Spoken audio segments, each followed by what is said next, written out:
Hi everyone, I haven't done a YouTube video for a long time. You might notice that I look a bit different from my last videos. I've had some bits added in my hair and got my tattoo for my 50th, marking my 50th year. So I wanted to do a video about shield work, or about making a shield basically. So I was kind of inspired. I reread Lynn Andrews' book about the, I can't remember the title of it now, but I think it's called something like the Sisterhood of Shields.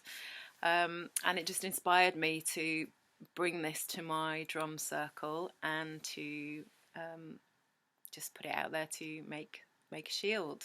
Did people want to make shields? So where's my shield gone? Aha!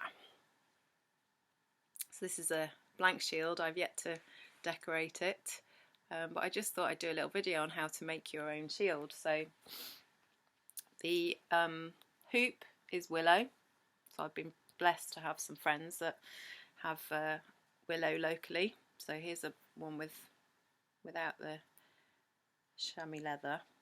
So I bought some, well actually this is the chamois leather that I use for my drum beaters. So you can pick up chamois leather usually in the car cleaning section of supermarkets and places like that. I mean it's yeah, it's quite easy to find and get hold of, but do check that it's proper chamois leather, because I think there's quite a lot of man-made kind of fake, you know, they're saying it's chamois leather when it's not, so make sure it is leather, because it won't stretch otherwise. And then I just used a plate to cut around it, and a little punch tool. So these are little punch tools that you can buy on eBay, like $1.99. They're really handy for making little pouches and things like that. So you punch the holes around it, and then you just need some string, and then you can thread it on to your hoop. And the next bit is the fun bit. So in our drum circle, we journeyed for each other to ask our guides to show the symbol of what needs to go on the shields, but you could journey for yourself. So get very clear with your intention. What is it that your shield's going to be used for? So is it protection for yourself, protection from when you journey, protection for your home?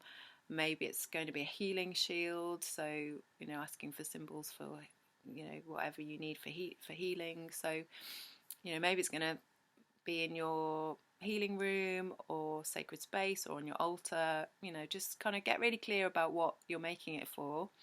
Maybe you're making it for someone else, so maybe you're going to call in some medicine for somebody else. But just play around with it and see what you get. I mean, obviously you can make several.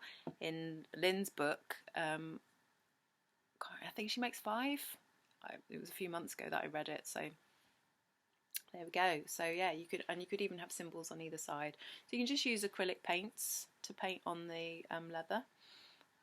Although one of the women in our group used henna, and it came out really well. So just a little kind of opportunity to have, you know, get creative, do a little crafting, and make a sacred item for yourself. Okay, thanks for watching.